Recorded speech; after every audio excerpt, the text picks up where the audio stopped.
Hello, welcome to Ceidir's first short video about local economic development or the bottom-up approach towards the development of places.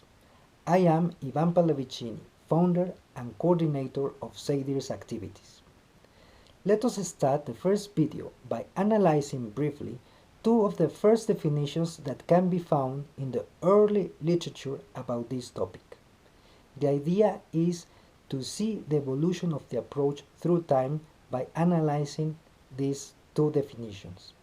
The first one is found in a text written by Stöhr and Taylor in 1981 and says as follows: "Development from below considers development to be based primarily on the maximum mobilization of each area's natural, human, and institutional resources, with the primary objective being the satisfaction of the basic needs of the inhabitants of that area." The second definition is found in a text written by Greffe in 1989, that is 8 years later, and says as follows: "Local development is a method to approach a territory's problems in face of the challenges of economic openness and innovation.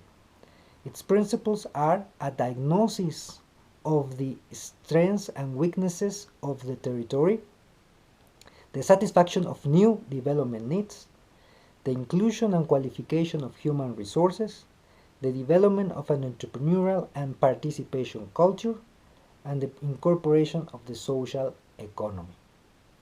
That is, since the first definition, local resources are the foundation for pursuing local development.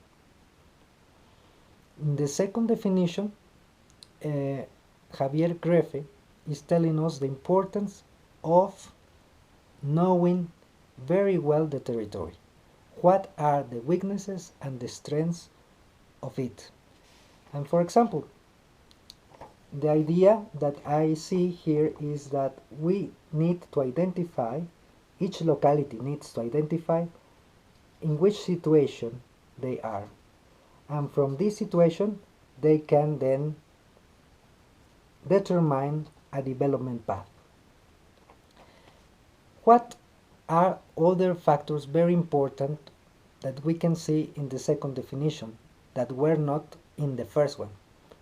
For example, Greffe is talking about the globalization of the economy, is talking about innovations, and it's precisely the 1980s decade when many changes occur that could change the perspective towards the future. For example, within the General Agreement of Trade and Tariffs in the Uruguay round, countries agreed the formation of the World Trade Organization that later in 1995 started operations.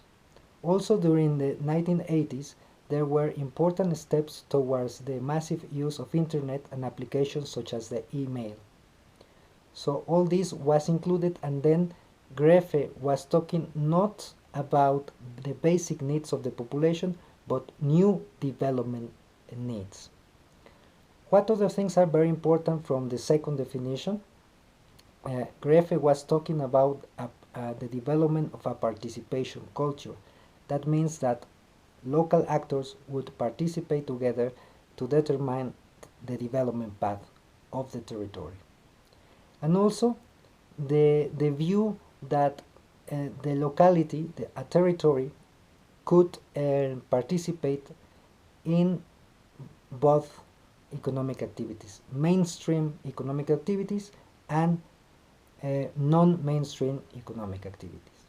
So I will leave it here today. Thank you very much. See you next time.